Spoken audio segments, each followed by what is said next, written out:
to be doing a review on this Kupa Structure Odorless Monomer. You can get this from kupa.com. And so this was about $30-some. This is an 8-ounce.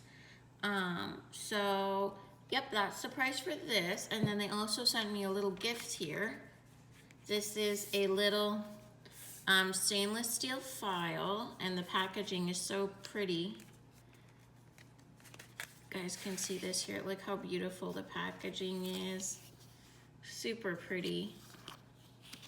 And then there is this file that they sent me as a free gift. Super nice of them. And again, the packaging is just super, super pretty. You guys can see that. So, my initial thoughts on the monomer. This is supposed to be an odorless monomer. I was hesitant to try odorless monomers because I heard that the setting time was really, really slow, but this one, the setting time is actually really good, you guys. It's 2 to 3 minutes, and it is actually odorless. Doesn't have a smell of monomer at all. I did these nails with them, you guys. So I did these nails with this. It didn't have a smell of monomer at all. If anything, it has a slight smell of a little bit of like a gel polish.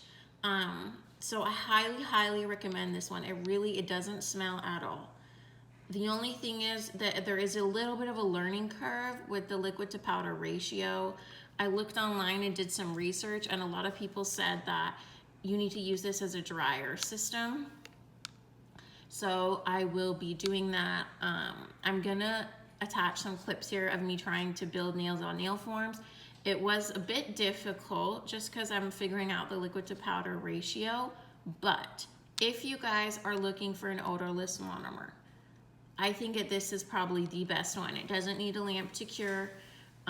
It's a really, really good brand. It cures in 2 to 3 minutes. I didn't find myself waiting a really long time for it to set.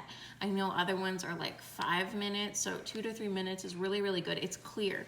Like you guys can see, I especially did these ones. These are like encapsulated with glitters and stuff, and it didn't yellow at all. I mean, you guys can see how clear that is. I used the flakes in there.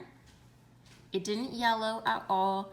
It was super, super nice to use, so I highly recommend it. Again, if you're looking for something without a smell, I know a lot of things say that they're odorless and they're really not. So if you are looking for something that is truly odorless, I cannot recommend this enough. I'm gonna continue working with it to figure out the liquid to powder ratio. But yeah, I highly recommend this. And you're gonna see me struggle a little bit in the next clips. That's just because I'm figuring out the liquid to powder ratio.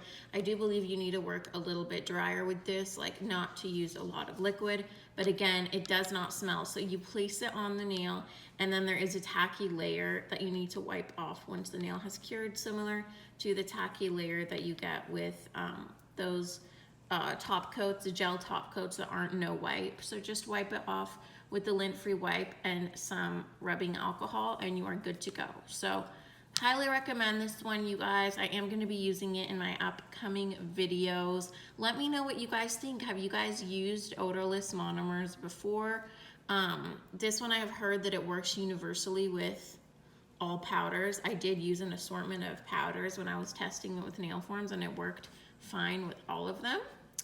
So yeah, you guys, that is it for today. I highly recommend this one if you are looking for low odor monomer. And I will catch you guys in the next one. Thank you so much. Bye.